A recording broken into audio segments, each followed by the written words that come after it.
Today we are talking about one of my favorite topics, and the topic is longevity. We're going to take a deep dive into what it means and what you could do right now, today, to get things going so that you can live your life to the fullest at any age. And here to help me with that is Dr. Jim Hoven, who's been a chiropractic doctor since 1991. He's dedicated to improving lives through quality care by empowering thousands nationwide through health and wellness teachings. He's also aided companies and other chiropractors to do the same. Now he's a COO of Ramos Law and podcast host, really cool podcast. You might want to check it out. Go there, come back here, go there again. The name of the podcast is called The Difference Makers Podcast, and I was a guest on that podcast about 2 years ago, and it was great.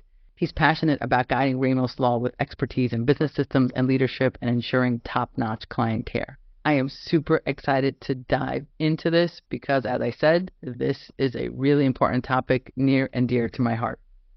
So without further ado, I am so excited to have Dr. Hoven here with us. Dr. Hoven, thanks for being here. Are you kidding, Dr. E? It's the least I could do. We had such a great conversation last time. It's been almost 2 years, and for us, that was our, in case anyone wants to go back and check out all this great information, it was like episode 119 of the Difference Makers podcast, and it was just so good that the chance to come back with you, been looking forward to it for a long time. Oh my God, that's great. So wait, what episode are you up to now? 233, I believe. Do you divide it up into seasons, or do you just go? No, we just go. We just go. That's awesome. So this season, we actually decided to set up a seasons. Up until now, my amazing audience has just been hearing me speak, and I realized that I've been, to your point, guesting and meeting these amazing people, and I'm like, I have to bring this amazingness to my audience. So I'm so glad that you're here. Thank you. And today's episode, this topic is like my favorite topic. I could talk about this all day, which is longevity. Right, longevity. So before we even get into longevity, well, I guess not before. I guess you're going to have to define it for us, what it means to you. And then you have to tell us what in the world got you into longevity. What a great starting question. It's a big one. So for me, if I had to give the definition, I would say it is changed and altered over time, because now in my mid-50s, it's different. Longevity was different than it was in my 30s because I didn't have the same perspective, right? And so I thought that as you approach 60, you were getting old. And now that I'm going to be 57, I'm like, I feel a lot like what I did in my 30s. So for me, longevity now means essentially, if you look at the work of so many people, whether it's David Sinclair, Andrew Huberman's doing some of it, Peter T is huge into it. When you look at that, longevity is now correlated with a thing called health span, right? As opposed to lifespan. Nice. That health span denotes how you go into these later decades of your life. Some people would call that your sixth, but usually your seventh or eighth decade. How do you enter into that? And so that's where I've landed on that now, Dr. E, is I figure it used to be just about function, right? Could I lift weights and could I do this? And now it's literally much more like, can I take a walk at the level I want with whom I want and still be doing that into my 80s? And so I look at how I train, and everything is now structured from a little bit different lens than just where it was so many decades ago. Yeah, so now you have to tell us how you got into this. So it started for me with basically, you and I were talking a little bit earlier too. I have a unique opportunity to work for Dr. Joe Ramos, and Dr. Ramos is a medical doctor, board-certified trauma ER guy, and just really, really into the health of the body. So over time, he started this company, Ramos Law, that I'm the COO of, and then he has another vision called FitMD, and it's through that company where we both get to still express our love for health, right? And so that's a bioidentical hormone replacement company, medical weight loss company. Through that journey, I started really wanting to dive into HRT and learning some of this, because for me, I ended up becoming an HRT patient, and it was the best thing that I've done for myself in a long, long time with respect to an adjunct to diet and to exercise and to sleep and to meditation and all these things. And so once I started down that road, then I ran into some of these amazing people in the field of longevity that I mentioned earlier, right? Started out with kind of David Sinclair and Peter Attia, and those guys were guests on the Andrew Huberman podcast. And so it just started me down this trail of really wanting to learn more. Oh my God, I love this. This is just like organic, just got you there. I mean, yes. A little bit of business, a little bit of organic. I love that 100%. So much. I love that so much. I always write things down when people talk because I want to make sure I don't miss any points. I love this idea of health span versus lifespan, right? Because for the longest time, it's like, how long do you live? Longevity. But it's not that anymore. It's, to your point, it's what am I doing? Like, we don't want to be in an old, like in a hospital bed at age 80. That's lifespan. Yeah. We want to be in 80 doing the same things we're doing at 50. So health span, I love that definition. And of course, we also have to dive into HRT. We have so much to dive into. But now that we've redefined it as health span, what is the state of longevity in our country right now? Well, unfortunately, if you were to look at the curve on it, for most of us, if we're looking at how we're presenting into old age, because we are basically losing muscle, we're losing hormones, we're losing explosive power, VO2 max, all these things. If we're not training them, we're losing them. And so there's a great diagram in the book Outlive, which is Peter Attia's newest work. It's an incredible piece. Incredible. And he talks about the curve shifting, where if you're losing all these elements that we talked about, you might spend the last 2 decades in ill health. So from your 60s to your mid 80s, and our lifespan right now is, men is right around that 79, 80 mark, as women in 82, 83. And those last couple of decades, if you didn't invest the time before and then you just kind of coasted out, it's a slow, steady decline from health span just to lifespan. And a lot of that is resulting in horrible quality of life those last up to 15 to 20 years. So that's the stage of where we are right now. But I really think that we're at the dawn of something great, because more people like yourself are starting clinics that have a different paradigm. And he calls it, again, Attia calls it medicine 3.0 versus 2.0, right? 2.0 is the reactionary, get a diagnosis, give a treatment. 3.0 is, hey, we're going to check baselines, we're going to do all these things, and we're going to not only do medications, but we're also going to do lifestyle improvements to really up the ante. So that curve, and I love this so much, that curve from 70 to 80 as it kind of drives up, now we're going to die of the same thing. That's the weird stuff. We're still going to die of cancer and heart disease and all these things, but instead of being a slow, steady, agonizing deal, we're going to die of the same things, but it's going to be a sharp, steep cliff at whatever the end of our life is. So now instead of suffering, even if we're going to die of cancer, we're going to die in a period of weeks or months rather than years. And that to me was a mind blower. Yeah, the slow and steady decline is really, it's really what you're trying to avoid. Because you're right, we're all going to die, right? Some people feel like, what's the point? We're all going to die. Yes, we are. We have not achieved immortality. No, trust me, I'm looking, because I want to spend forever with my wife. I love that. But it's the quality of life as we decline is a really important thing. I read his book, can you still lift your luggage overhead? Can you travel? No matter what, your mitochondria declines. And so it's like, what's your starting point, right? It's like, if no matter what, we're going to have this decline, what are we doing to make sure that we have a higher starting point so that our decline is not from here down? It's from here down, which keeps us at normal. And a metaphor that I like to use with my patients is finances, right? You have some people who are like in credit card debt. Those are my patients who are really ill, and we're trying to get them out of flare-ups and out of their mess. And then there's some people who are living paycheck to paycheck, which is my patients who are like, we kind of know how to control our flare-ups, but we still have too many frequent flare-ups because, people who come to me are usually dealing with something. And then we have our people who are now focused on retirement, which is the longevity people. And now they are at a place where they can start focusing on what they need to do today to be able to have for tomorrow. And that's, to your point. And the reason I mention that is because if you're listening and you're still in a place where you are chronically unwell, you're in that credit card debt or paycheck to paycheck, don't let this overwhelm you. Because sometimes when we talk about the longevity thing, some people are so in pain. And so they can't even think about that part yet. Don't let this overwhelm you. Let's get you out of that feeling unwellness. And once you manage all your flare-ups and get that under control, you could start saving for the future. But for those of you out there who feel fine, let's go. Let's go. I love that. And you know what? I use a different, and I love what you've done, because I use a different financial analogy, but it makes the same thing. And I think together it's rock star. And I use the compound interest effect, so that no matter what we're doing, there's an old saying in finances that if you invested from the age of 20 to the age of 29, $2,000 a year, okay, not a month, $2,000 a year, so that's $20,000, and you never put another penny into that account, if you could make 10% a year, by the time you were 65, that would be worth over $700,000. That's crazy. Right? 20 turns into over 700 grand. Whereas if you try to start that same thing in your 40s or 50s, you can never get anywhere close because you lose the compounding effect. Well, in health, it's the same way.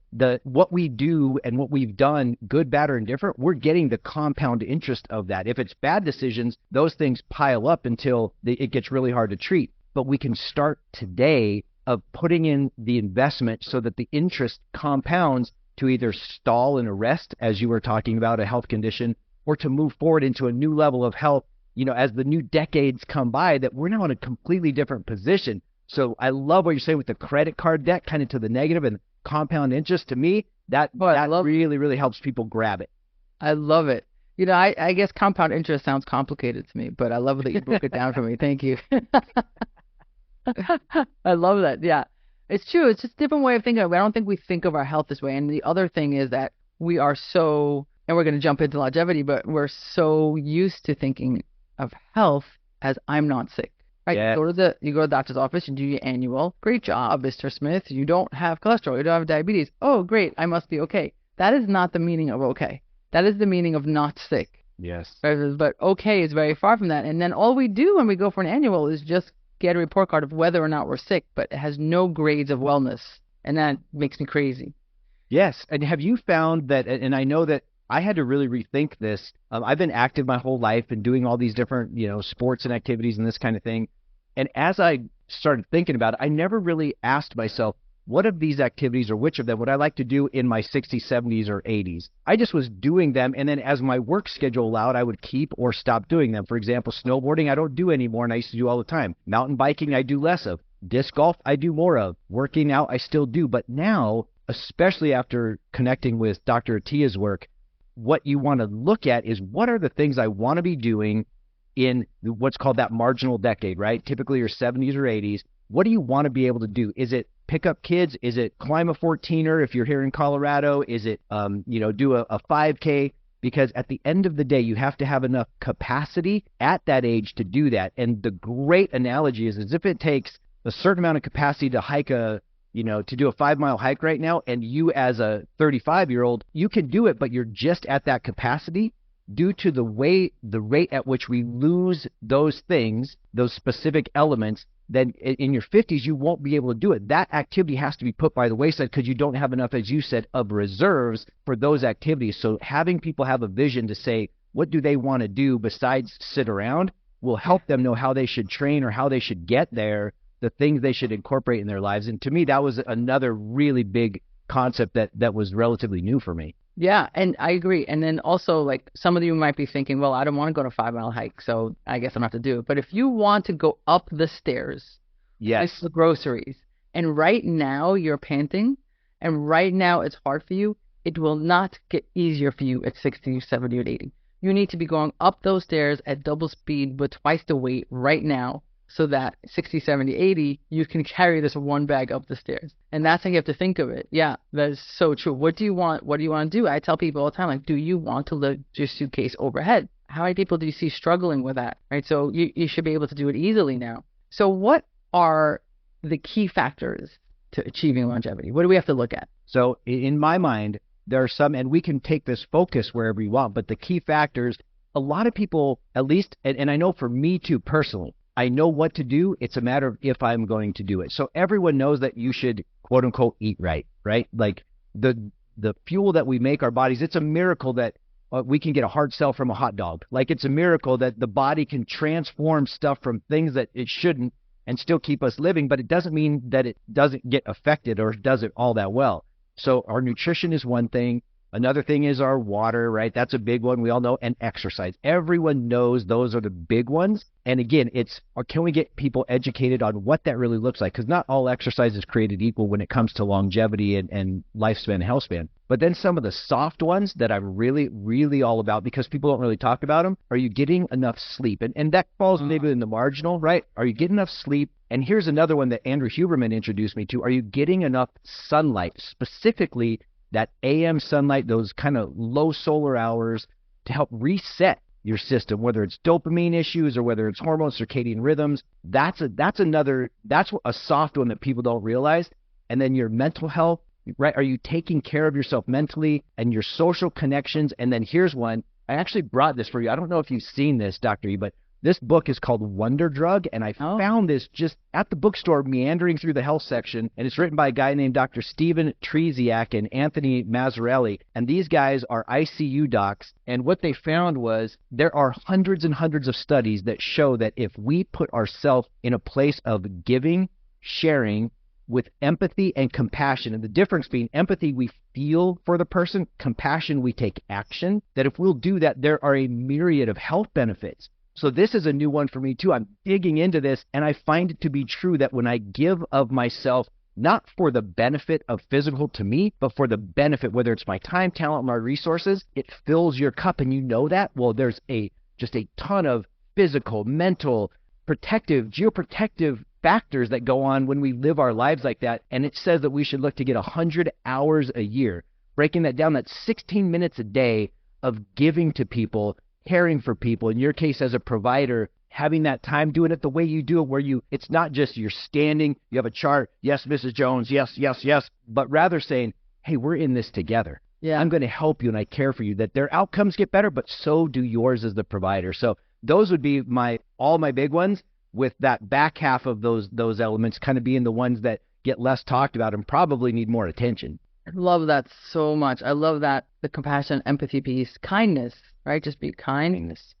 I have to say that it's one of my, tenets, like not just around my patients, but even with my team. I take pride in the fact that it would take moments, and I'm saying this to any entrepreneurs or business people out there, care for your team, take time for team, know what's going on with your team, create an environment that is, listen, everybody wishes they didn't have to work, but if you have to work, let's create an environment that is full of loving kindness and patience. And that is so important to me also because we spend all day together, right? So if you create this space where it's a generosity of spirit, of course, it also spills over to your customers and your patients, but it's so important. I never considered that it also has health benefits, so that's good also. So I think you're right. Everyone knows nutrition and everyone knows water, but the two things I really want to focus on is sleep and AM sunlight, because I think a lot of people, as you said, don't mention it. So sleep, and this is a line that I say on all my TikTok.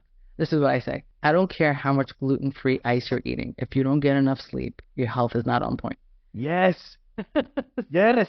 Amen. Amen. Because lack of sleep is causative for dementia and Alzheimer's. That's insane.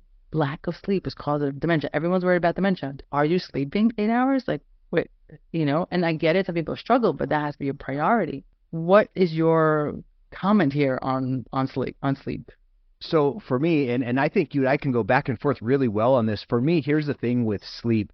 A lot of people, like they say that we are either morning people or night people, and then God forbid you're a shift worker, right? Where now it doesn't matter what you are, you get forced to change your circadian rhythm. That, I think that's disaster on health. But like for me, I'm a morning person, but a lot of that is developed over time. And so what they talk about, at least in some of the stuff that I've been following, is that if you were to just be on vacation and you were to wake up whenever you would wake up, when would that be? And if that's kind of in that 4, 5, 6, that's one group. And if it's 9, 10, or 11, that's another group. And that will kind of tell you where you fall. But either way, no matter when you're going to bed, if you can make sure that you're getting as little light in your eyes, and this is the pre-sleep, right? As little light in your eyes from about 10 p.m.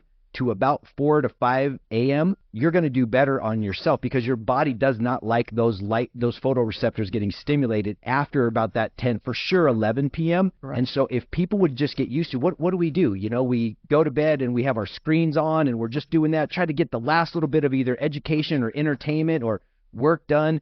And that really starts taking its toll over time. And our body starts saying, oh, I can't go to bed until I do these things. So now we're sacrificing the quality of sleep. And we're also putting into our eyes this light sensitivity that is harming us. So for me, the sleep cycle, if some people, I know a handful, and there's a guy named Daniel Pink that said there's about 1% of the people that literally thrive on 4 to 6 hours a night. They literally can thrive on 4 to 6 hours a night from his research. And I'm like, wow, but that's 1%. Yeah. So you're going to basically say... Unlikely that 1% missed, man.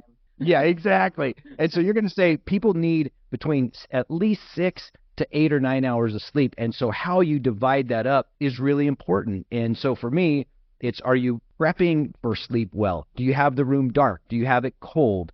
Do you make sure that you're not eating right before sleep where your body's having to process food and do two things at one time? And then again, did you get light in? Because if you got light in at the beginning of the day, in that first couple of hours, at least before like 10, then all of a sudden it's telling your body that about 16 hours later, it should start going into shutdown mode. And if you then, and I'm not very good at this part, I'm good at the morning sunlight part, but if you can get those last rays of the evening, those wavelengths are telling your body it's time to start going dark. And the less light that we put in our environment from sundown until bedtime, it's going to help our sleep cycle. Absolutely. And so you got to the point where I was leading us to, which is I was going to, as I said, let's focus on sleep, let's focus on the AM sunlight. And they are connected. You Yes. get it in, because we are built, we have this internal clock. That's what circadian rhythm is, right? We're built this way, but our clock needs cues. It needs cues. It doesn't know what time it is. So going out in the sunlight in the morning tells our brain, this is cortisol time. This is wake up time. Let's go. And then exactly to your point, if you can get those evening ones, it is harder. It is harder because like you usually around working, it's telling the brain to shut down. But even if you can't get those evening rays, when you go to bed and you're watching those screens, just like you said, it's confusing your brain. It's telling your brain it's daytime, and it's supposed to be telling your brain it's nighttime. And so then you're wondering why you can't sleep. You know, people have this false sense that they're just supposed to, it's just supposed to be easy. I mean, some of us are lucky. Your sleep depends on all the decisions you made during the day. So good. So if you didn't see the sun, drank coffee in your latte at 2, 3 o'clock, then had a huge dinner, a high-carb dinner, right before bedtime with a glass of wine, now you're lying down and you're like, why can't I fall asleep? Dude, you didn't even no decisions all day to get you to sleep, right? Yes. Yes. What do you think about, and because you're so steeped in this, what do you think about the exercise component to sleep, part A? And then part B is, do you have any supplements that you recommend and really like for your patients on the sleep side of things? Yeah. Well, what did you mean by the exercise part for sleep? What did you So like, I know that regular exercise is going to help sleep, and then you got to decide on, so the regular exercise part is important, but then understanding, should you exercise right before you go to bed? Should you exercise in the morning? Is that an independent thing based on that person's, not only their schedules, but their body type, right? The kind of their circadian rhythm. Have you noticed some of that tying together to sleep quality? Sure. I think it depends also on the type of exercise. For example, a gentle yoga or a stretch in the evening could signal a downtime, right? Because it's about brain signaling. It's signaling a relaxing time. But if you're going to do a high intensity, high energy music blasting at 9 p.m., you are sending a message to your body like, let's go. It's not going to be ready to shut off 45 minutes later. I mean, again, there's always outliers, but generally speaking, you want that rush in the morning. It's in line with when you should have this high energy, and it's setting the stage for sleep at night. But for most of my clients, I would say an evening workout, a high intensity workout, doesn't work. How about I you? would agree. Yeah? Okay. I would agree with that. The other thing interesting that I never thought of, and this was a Andrew Huberman thing, talking about heat and cold exposure, that heat exposure, as weird as it sounds, like we all want to be cool when we go to bed, right? Because our core temperature drops 1 to 3 degrees at the end of the night in the deepest part of sleep, and then right when we wake up, it's at that low point, and then our temperatures just start going up. So we think, well, if we put our body temperature up right before bed, that's a bad thing. And that was what on the surface makes sense, but if you look at one level deeper, when you get your body under heat, whether it's in a hot tub or a sauna or whatever, your body has to go into now like cool down mode. And it says, Correct. I'm pushing the temperature down. So it actually, for some people, will really help them sleep if they get into a heated environment. And then if anything, just take a quick cool shower and then go to bed from then, because now their body's into getting cool mode. Absolutely. A warm bath. This is why a warm bath before bedtime works. Because you are hot, but then when you walk out, you have this cool down, and it gets you ready for bed. So absolutely correct. And then you asked me about supplements. I'd love to hear your thoughts as well. But I really love melatonin, L-theanine. But melatonin, when the client is generally clean, right? It's not going to work if you had 6 espressos and a latte. Like sometimes like this never worked for me. I'm like, Yes. right, but what else is on board? Yes. It's not going to work if you just finished a cocktail either. It's not going to work. So if you're relatively clean and you're eating and drinking well, melatonin for most of my clients really does wonders. How about you? Yeah, I think the combination with a slight amount of melatonin with the magnesium threonate and some of the other things, like I really like the supplement called, and I'm not tied to them in any way, but it's called Calm, Calm. Yeah. And that seems to work really good for a lot of people. And the only thing to melanin that I've ever heard, and I've never dove deep into it, is that in male rats that have too much melatonin, that it can affect their gonadal programming and how it works. And so from one perspective, like, look, a lot of the melatonin, it's 5, 6, 7x kind of what they're talking about. So you really got to pay attention to that, especially in males. Yeah, you don't want to go high dose on anything. It should be, 1 to 2 milligrams should be enough for melatonin. Sometimes I hear some pretty outrageous doses, which I could imagine, like anything when you take too much will have a negative effect. Yes. Right about magnesium. And Yes. also magnesium theanine, because that is great, not too heavy on the GI, and it's really helps you sleep. And also for anyone who suffers with restless leg syndrome or spasms at night, taking mag seems to really help at night. That's awesome. Yeah. What a great conversation. This is good stuff. I bet people are like taking furious notes and your patients are loving it. I hope so. All right, so we talked about some key factors. But one thing, you kind of touched on it, but how does stress reduction play in longevity? Well, I will tell you this. This is a personal story, and I will share this with you. And I don't know that we got into it, or even if it had happened yet when you and I spoke last time, but our youngest son passed away just over 2 years ago. And he was 25 years old when he passed, and literally the worst event that could have happened in my life. And I could, for 1,000 reasons, some that are obvious, some that are probably not. But my hair has gotten so much grayer in the last 2 years. And I have a really good stress reduction plan that I've had in place for a long time. And so there are some levels of stress. It ages the body, right? Stress ages the body. So the point being of all that, I learned firsthand of how important stress management is, and how we all do that, I think, differs. But yeah, lifespan, health span, longevity are all tied to how we navigate and manage stress, because we're not going to get away from it. And as we all know, if you want to thrive, you need stress. Like your muscles don't grow without stress. Your bank account doesn't grow. Your business doesn't grow. Your relationship doesn't grow without some stress and tension. But it's when that tension becomes more than our capability physically, mentally, or emotionally to adapt to it, then we don't thrive anymore. Now it starts a breakdown process. And so for me, having a stress reduction plan in place would include a great exercise program, because we are, we're kind of burning through some of that stuff and allowing us to process emotionally and mentally through the physical. So I love exercise, and then I love a time of quiet, reflective meditation, no matter what your spiritual bent might be.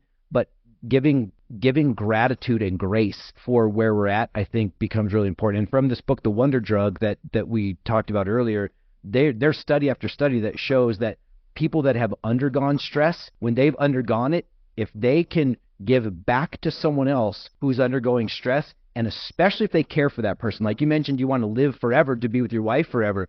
If you do something for her to relieve her stress, it's going to help your stress.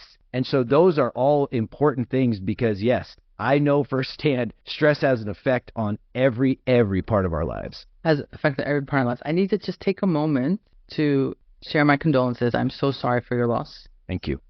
And just give you a moment to thank you for finding the tools to be strong enough to be here and to give to others, because I cannot imagine how much inner strength that takes. So I just want to acknowledge you for that. Thank you. No, I appreciate that so much. Of course. That's intense. Thank you for sharing that with us. Oh, okay. Yeah, it's hard to move to the next little thing after. It is hard to move there, but you know what? I'm going to, in the spirit of what it is that you're doing, I'm going to continue on. So I think you also touched on this, which is the role of great relationships play in longevity, because I think you're saying that as you're giving to others, it helps you as well. Yes. Right? Yes. There's research that talks about how it helps our cardiovascular health. It helps prevent cancer. It helps us deal with stress. All of these things, if our intention is right, Doctor. That's the beauty part of this, that you literally get none of the benefit if you come at it from a selfish reason. Like, I'm going to go help this person. I'm going to give to the poor. I'm going to make burritos for people who need it because it's going to make me healthier. They get zero of it. That's not it. Yeah, definitely. Compassion and empathy from the right place is shown to have massive amounts of physical, mental, and even emotional kind of geoprotectors for our bodies. Absolutely. And stress is, people ask me all the time, does stress make you sick? So I would say generally speaking, it's not the thing that makes you sick, but stress is a chemical reaction in your body. And anything that is underlying or happening when that chemical reaction happens, it can turn the flame on. It's inflammatory. So exactly. Yeah. Right? So anything that you have going on is inflammatory. And where you're in a space of kindness, compassion, and gratitude, oh my God, I love that so much, that is anti-inflammatory. Literally and truly chemically anti-inflammatory. Not just like in a woo-woo sense. Like it's changing chemical pathways in your body when you're in that mode. And I love that you said gratitude because, I obviously everybody should meditate every day. And I find that to be a very challenging practice. And if I can get 5 to 7 minutes of that without starting to think about it, then I think it's a great meditation day. I'm amazed at people who could do longer. But the thing that always helps me get there, like, everyone I need to do guided meditations. I can't just be silent. God bless those who can. But any guided meditation that's around gratitude, it's amazing that you're just taking a moment to be grateful and you just feel shifting in your body. Like just being grateful, not manifesting abundance, not manifesting success, like just being grateful. It has like this whole, physical feeling for me when I meditate to that. I want to give you such kudos to that because unbeknownst to me, again, as I was reading in the book, in the Wonder Drug, I've always been about, like you said, I don't do well in trying to get deep in my own mind because it moves around a lot. So I needed guided meditation. And as I'm reading this book, it says, and I think, by the way, I think two things can be true at the same time. So I don't know that I'm 100% on board with this, but it said that when you self-focus, when you're making it all about you, that you lose all this benefit of the health side, including in meditation. And so I've spent a lot of time creating my dream life in my mind and having the relationships that I want in my mind and all this stuff, right? And then when the reason that they make that comment is because there's a guy, he's called the happiest guy in the world, and he's a monk, of course. And literally when they register with brainwave activity, this guy is the part of his brain that lights up with happiness. He is off the charts, Dr. E. Off the charts. Like, wow. They've never seen anyone like him. And they asked him what he thinks about and what he meditates. And his only meditation is called the loving kindness meditation. And I never knew what that was. So I Google quick loving kindness meditation on YouTube, and now I get 100 of them a day that come through, And basically what it is it's a thing that goes exactly what you said, is where you're in gratitude. And so first you're in gratitude for yourself, and you would say something along the lines of, may I live in happiness, may I live in peace, may I live in safety, and may others do the same. And once you feel full, then you put it out to the next level, right? To someone dear to you, and then out to the next level. And when you keep doing just that same little mantra, pretty soon as you feel it, you just extend it, and pretty soon you're doing all living and non-living beings on the planet. So It sounds a little like, holy cow, but according to the research and the scientific data, this dude that focuses on that has a higher happiness quotient in his brain than all the rest of us almost put together. So I've been incorporating that as part of my routine, because my meditation before was a lot of gratitude and then a lot of stuff for my health, using Qigong and some Qigong movement methods with my mind to say, I see myself healing. So now I've tried to take it away from me so much and make it about other people. So maybe there is a shift in that, according to what this book says there is. It's pretty interesting. I love that so much. Yeah, I love that so much. And I think, it's true for everything. Like, it's true even, I know that's not what we're talking about, but even when you're building a business, you start building it at first for yourself and your goals. But then when you start thinking of your team and how you're using your platform to make impact, it shifts the whole dynamic of the whole business, and it's interesting to see that it's not just in health. Like, when you shift from the I to the we, or to, the community, a lot of things happen. It might be a universal principle now that we're talking about it, because think about it, in a relationship, when you shift from the I to the we in an organization, if it's a nonprofit or a church group or a sports team, it seems to be the same. So maybe we're onto something here, that this thing is a universal truth. Maybe everybody knows it, and you and I are the only ones who just discovered it now. They're like, yes, that's right. Thanks so long, Dr. Hoven, Dr. E. Like, we've been there. Well, anyway, it was an epiphany for us, so we'll take it. Yes, we'll take it. So as we're getting close to wrapping up, is there anything that maybe I forgot to ask, or something that's important that you want to leave our audience with? Here's what I would share with you, and we didn't dive too far into TRT, but I would say another secret for longevity and for health span is considering, if required, that someone look at HRT/TRT, hormone replacement therapy, testosterone replacement therapy, things of that nature, because especially through stress, if we are not managing the rest of our lives, and if we increase stress, that drives our hormones down a lot more than just with the age related. And as you know, from our 30s on, we start having hormone decreases, which leads to a decrease in muscle mass and energy and libido. But when it comes to and focus and sleep and all these other things, but if we spend a good amount of time talking about the importance of having good muscle mass as we get older, not only to help us do things we want to do, but protect from things like hip fractures. If you have a hip fracture, there's a 30+% chance you're going to be dead in a year if you're over 65. And all these other things, well, if we are able to maintain muscle mass, maintain energy, and if there's a simple way to do it that's safe and effective, like hormone replacement therapy under a qualified supervised program, to me, that is an absolute game changer in someone's health span. I'm so glad you mentioned it, because I did write it down and then I forgot to see what was the point of writing it down. But you're right. So HRT, and specifically, at least for women, BHRT, bioidentical. Yes, 1,000%. Yep. Yeah, and for men, TRT, testosterone replacement therapy. It not only is it good, as you said, the things that you mentioned, libido, muscle mass, and drive, it's also Alzheimer's prevention. Yes. Yeah. And cardiac prevention too, when it's done correctly. Yeah.